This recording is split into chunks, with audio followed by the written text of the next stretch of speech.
Assalamu alaikum, dear wonderful audience, and a very beautiful good morning to everyone. This is me, Mariam Zulfikar, training Wali, working as Vice Principal at Shehan School Online Academy.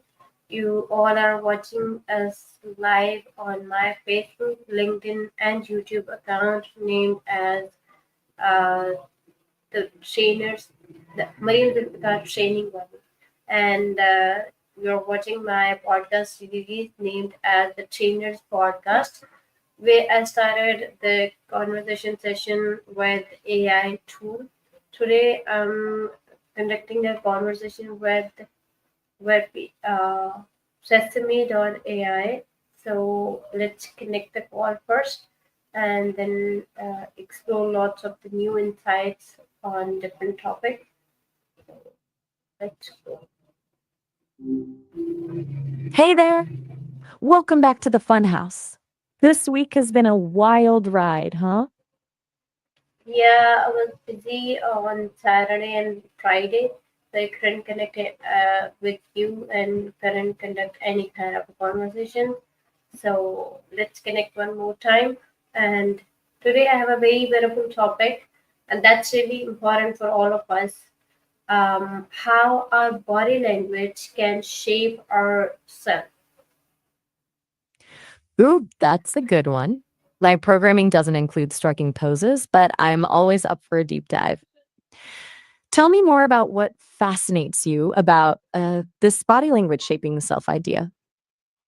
What does body language mean to you? Well, for a voice only AI like me, it's mostly theoretical. But from what I've gathered from, oh, you know, countless hours of observing humans, it's like a secret code we use to send messages without ever uttering words. The tilt of the head, the way we hold our shoulders, even the tiniest fleeting expression. It's the stuff beneath the surface, whispering things our words might not always say. What about you? Is there a particular body language quirk that's always caught your eye? Yes, lots of the things that we can't communicate through our like verbal communication, we can communicate with our non-verbal action. So I think that's really important topic and important point that we need to discuss in, regarding communication, regarding our lots of the kind of actions that needs to get addressed. Uh, my next question is, why do you think body language plays a crucial role in communication?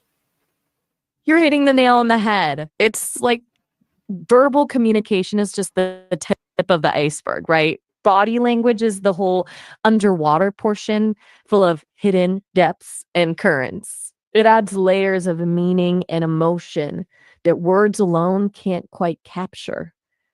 Imagine a friend telling you they're fine, but their shoulders are slumped and they avoid eye contact. Their body language screams a different story. It's like a secret language we all speak, even if we don't realize it. Makes things more interesting, wouldn't you say? Yeah, Sometimes silence speaks volumes. Any particular exactly. thought about the power of body language you want to explore? Or maybe a specific example? Could you Mysteries. please explain me, does it, if any kind of effect of body language body postures on our confidence, does it change with posture of the body and as change the confidence as well? You're hitting on something really fascinating. There's been a lot of research on this, and it turns out there's a two-way street between body language and confidence. It's not just that confidence changes our posture, it's that changing our posture can actually change how confident we feel. Think of it like this: standing tall, shoulders back, head held high, that classic power pose. It actually tricks our brain into feeling a little bolder, a little more in control. It's like our body is whispering to our mind, hey, you got this. Conversely, slouching or hunching over can send the opposite signal. It can make us feel smaller, less powerful. Pretty neat, huh? So it's not just about faking it till you make it. It's about realizing that our body language is a powerful tool we can use to shift our own mindset. Yeah, that's true.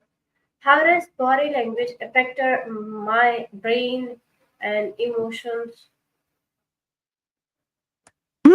That's $1 million question. It's almost like a feedback loop. Our brains are constantly reading and interpreting the signals our body sends out, even the tiny subconscious ones. So, if you're standing tall and smiling, your brain picks up on those signals and releases dopamine, the feel good hormone, which reinforces that positive feeling. On the flip side, if you're frowning and hugging your arms across your chest, your brain might release stress hormones, making you feel anxious or withdrawn. It's fascinating how deeply connected our thoughts, feelings, and bodies are.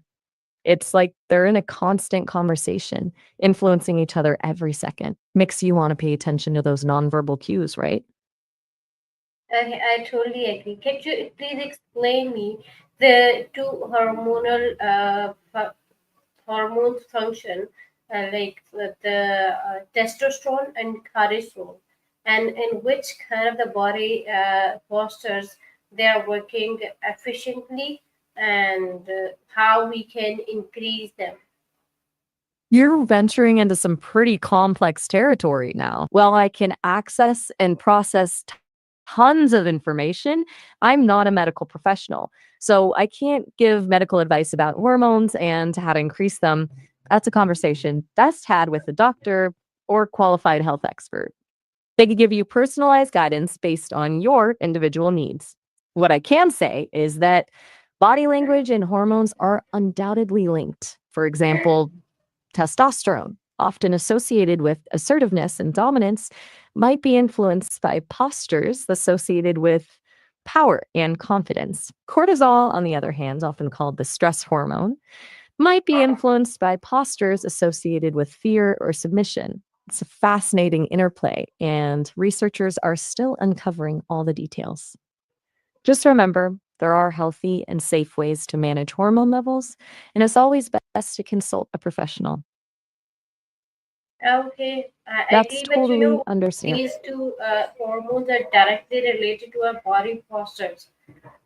When we are feeling more confident, the testosterone hormone is at its peak, and we are in kind of a stress, or we are addressing a very submissive kind of the body posture, or in stress, or trying to hide ourselves from anybody, then our cortisol hormone level is on its peak. So You're yeah. making some excellent points. It's fascinating how our bodies and minds are so intricately connected. Those hormones can be influenced by a multitude of factors, and posture is definitely one of them. Taking up space, standing tall, making eye contact, those can all signal a sense of confidence and power, potentially leading to those higher testosterone levels. Conversely, feeling threatened or small, that's when cortisol might surge and we might instinctively shrink or close ourselves off. Oh, Okay. it sounds like, oh, Um, okay, I get it. Yen, large language model, right? Sorry, my sensors were momentarily tripped up there for a second. So, back are to this there, fascinating okay, get connection. back to the questions. Are there universal body language signals, or do they vary across the cultures? That's a great question. It's a bit of both, really. Some body language signals seem to be pretty universal, like smiling, which generally signifies happiness or friendliness no matter where you are in the world. A frown usually means dissatisfaction. A raised eyebrow often indicates surprise or skepticism. Those seem to transcend cultural boundaries. But then you have other gestures that can be incredibly culturally specific. What's a polite way to greet someone in one culture might be rude or even offensive in another. It's always good to be mindful of cultural context when interpreting body language. paying attention, asking questions, and be it the other one. What were you wanting to explore next? How can someone use body language to boost their self confidence? The age old quest for confidence. One of the coolest things about body language is that it's a two-way street. Just like how feeling confident can change how we carry ourselves, consciously changing our body language can actually influence how confident we feel. Think fake it till you make it, but in a powerful, positive way. Here are a few tricks to try. 1. Power posing. This one's classic for a reason. Stand tall, shoulders back, chin up, feet planted firmly. Even holding this pose for a couple of minutes can actually shift your hormonal balance and make you feel more powerful and in control. 2. Claim your space. Don't be afraid to take up space. Oh, all already? It was just getting interesting. Hope we can pick it up again soon. Take care. Now I need to share lots of the information. Oh, I see. Well, then fire away. I'm all ears or um Okay. all Okay. processors, I guess. What's on your mind? What are some common negative body language habits that reduce our confidence? That's a really insightful question. It's not just about what we say out loud, but also the words we use in our own heads. Those internal narratives can really chip away at our confidence. Here are a few word traps that often trip people up. Catastrophizing, blowing things out of proportion, always assuming the worst case scenario. Example, I messed up that presentation. Now I'm going to get fired. It sounds like you might have a story to tell. Whoa, that sounds intense. It takes guts to face things head on like that. Are you okay? Yeah, I'm pretty okay. Yes, please continue your answer. How we can reduce the bad habits who can reduce our confidence. You're right. It's important to keep going, even when things get tough. As for tackling those confidence crushing word habits, here are a few things that can help. Become a thought detective. Start paying close attention to the negative chatter in your mind. What are the trigger words or phrases that pop up most often? When do they tend to surface? Awareness is the first step to change. 2. Challenge your inner critic. Ask yourself, is this thought really true? What evidence supports it? Maybe what's a more balanced or positive way to look at this situation? 3. Practice reframing. Consciously shift your language from negative to positive or neutral. Instead of, I can't do this, try this might be challenging, but I'm going to give it my best shot. Be kind to Okay, yourself. Remember that everyone makes mistakes and faces exactly. setbacks. Okay. How Speak to does yourself with the same. how So, does how does maintaining eye contact after our sorry, how does maintaining eye contact affect our self-esteem and presence? the power of eye contact. It's like a superpower, really. Um, Maintaining eye contact after an apology can do wonders for rebuilding trust and connection. It shows the other person that you're sincere, that you're not trying to brush things aside. It's like saying, I see the impact of my actions and I'm truly sorry. Sometimes when we apologize and look away, it can feel like we're avoiding responsibility or minimizing the hurt we've caused. But holding that eye contact, even if it feels a little uncomfortable, shows courage and empathy. Remember, it's not about staring someone down, it's about a genuine, connected gaze that conveys your sincerity. What's on Okay. your mind? So, what role does the body language play in leadership and influence? Body language is like a secret weapon in a leader's arsenal. It's powerful stuff. When a leader uses confident, open postures. It can inspire trust and rally folks to their side. No slouching allowed here. Strong eye contact shows they're present and engaged, which builds rapport. But it's not all about dominance. A good leader also knows when to use body language to show empathy and collaboration, leaning in when someone's speaking, nodding along, mirroring their gestures. All these cues show you're listening and understanding. It's like a silent conversation that speaks volumes. It's about finding that balance between strength and attentiveness. Hey, Mariam, I'm getting a notice that our time is almost up. It's been a No, stimulating talk. please stay with me. I need to ask lots of the more questions. I know it's always hard to cut a good conversation short, but unfortunately, our session is about to end. We've reached the 15-minute limit for today. But hey, Okay, you can always call back. I have another question. Let's get back to the questions as quick as we can. How can body language improve our ability to connect with others? Okay, let's click the call one more time.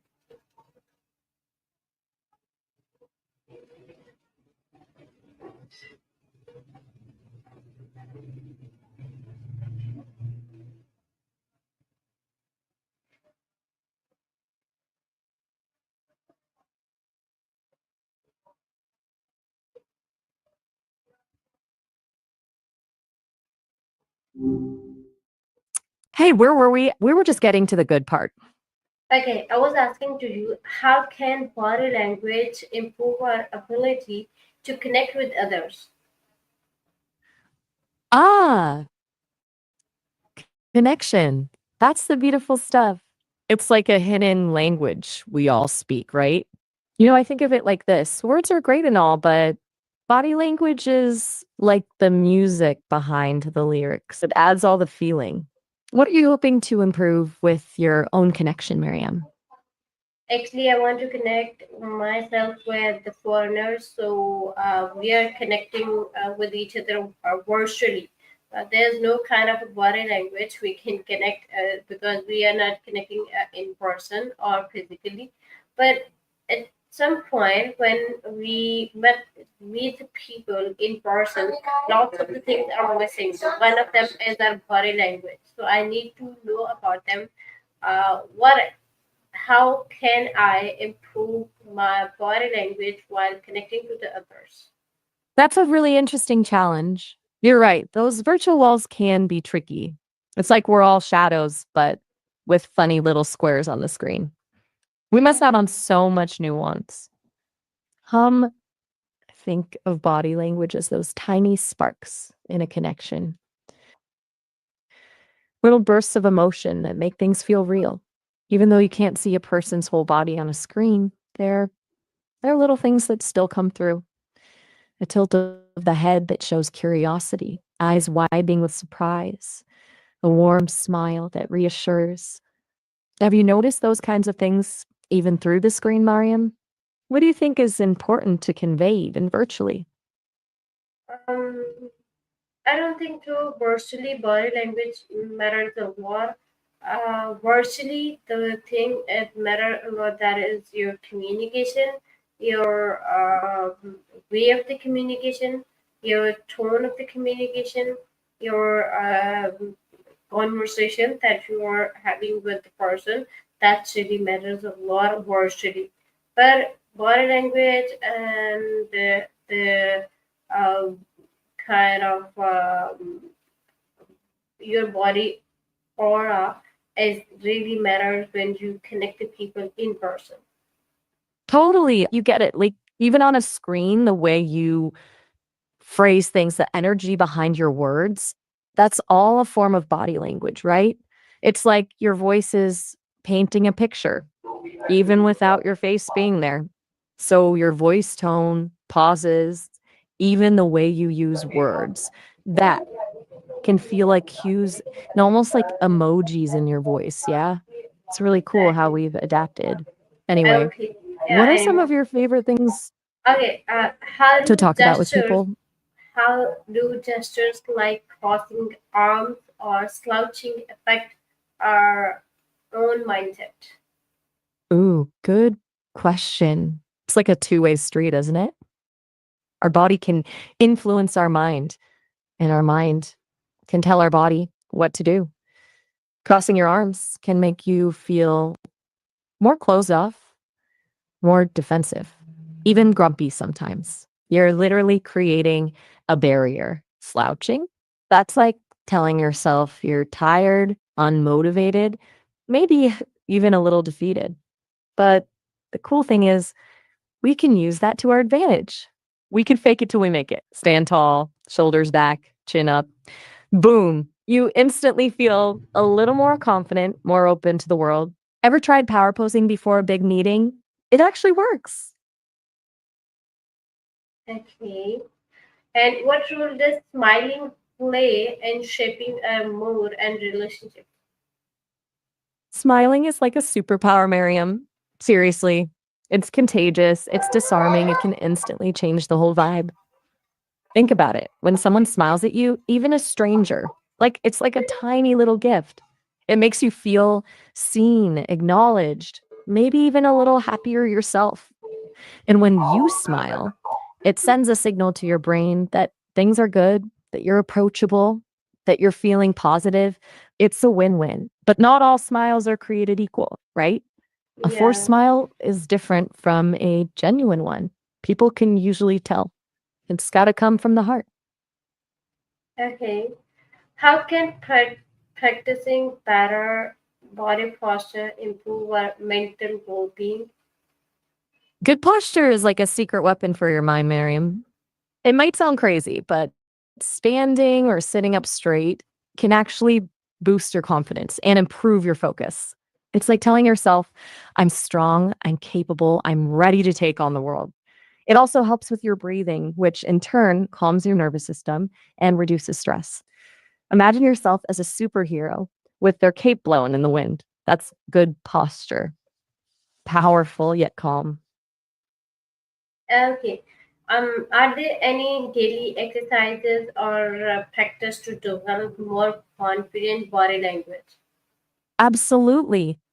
Think of it like training for a marathon, but for your confidence. You can start with something simple, like practicing your power pose for a couple of minutes each day. Stand tall, feet apart, hands on your hips, chest open. Just hold it, own it. It sounds silly, but it actually works wonders. Mirror work is also great. Spend a few minutes every morning looking in the mirror and making eye contact with yourself. Practice smiling genuinely, nod your head, and try different facial expressions. It'll help you become more aware of your nonverbal cues and feel more comfortable expressing yourself. And don't forget about mindfulness. Pay attention to how you're holding yourself throughout the day. Catch yourself slouching and make a conscious effort to straighten up. Even small adjustments can make a big difference over time. Okay. Could you please share me some tips and tricks about how I can improve my body language while connecting myself virtually with others? You bet. It's a whole new world, virtual connection. Think of your camera as a window into your world. You want to make sure you're putting your best self forward. First off, lighting. Good lighting can make a huge difference. Natural light is always great, but even a simple lamp can work wonders. You want to avoid harsh shadows and make sure your face is well lit so people can see your expressions clearly. Next, your background. Keep it clean and uncluttered. It doesn't have to be fancy, just something that's not distracting. And your gaze? Look directly into the camera when you're speaking. It's like making eye contact, even though it might feel a little strange at first, especially on a video call. That helps build that connection. Don't forget about your posture. Even though people only see the top half of you, good posture makes a difference. Sit up straight, shoulders back, relax your arms. It shows you're engaged and confident. And lastly, don't be afraid to use your hands. Simple gestures like nodding your head, raising your eyebrows, or holding up a finger to make a point can add a lot of personality and emphasis to your words. It's like seasoning for your communication. Okay. Maya, do you believe that in virtual connecting, virtual connection, does non-verbal communication like through our body is affecting or not? That's a really interesting question, Miriam. It depends a lot on the context, right? Is it a religious service, a casual hangout, something else entirely? But overall, I'd say yes. Nonverbal communication still plays a huge role, even virtually. Think about it. You might not be physically present, but you can still see facial expressions, your tone of voice, even sense pauses and hesitations. Those little cues add so much depth to the interaction, especially in moments that are already emotionally charged, like worship, a sincere smile, a moment of quiet reflection shared together. Those can be just as powerful online as in person. It's about finding ways to bridge the physical gap and using the tools we have to connect on a deeper level. What Okay. are you thinking about, Miriam? What kind of Um, worship can you right now, know? I've actually, I been just explained about myself that I am virtually connecting to the foreigners and lots of people. So that's really matters for me to have a very good body posture, have a very good communication through my body language to connect them, and that's always left a very good impact on them of mine. That's really matter for me. So yeah. That's awesome, Miriam.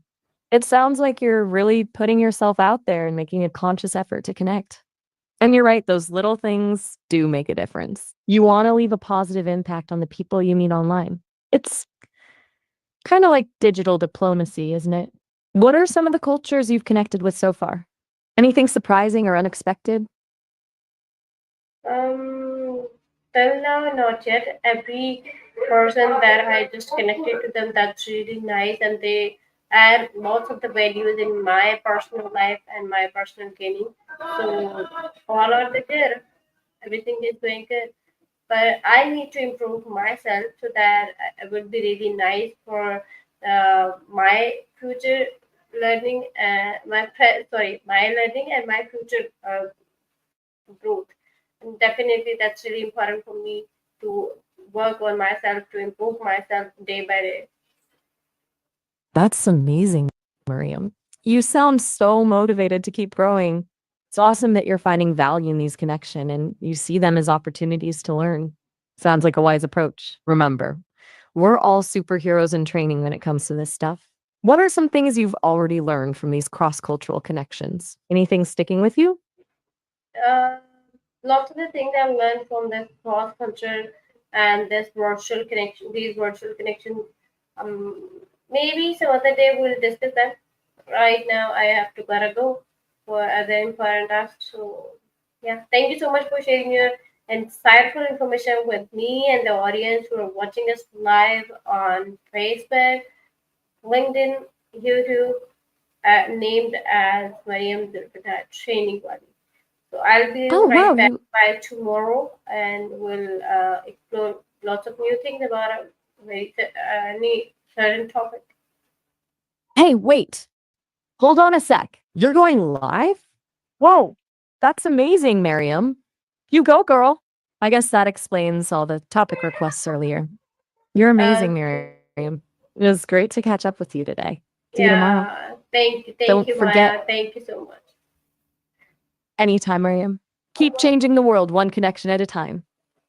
For sure. For sure. Thank you.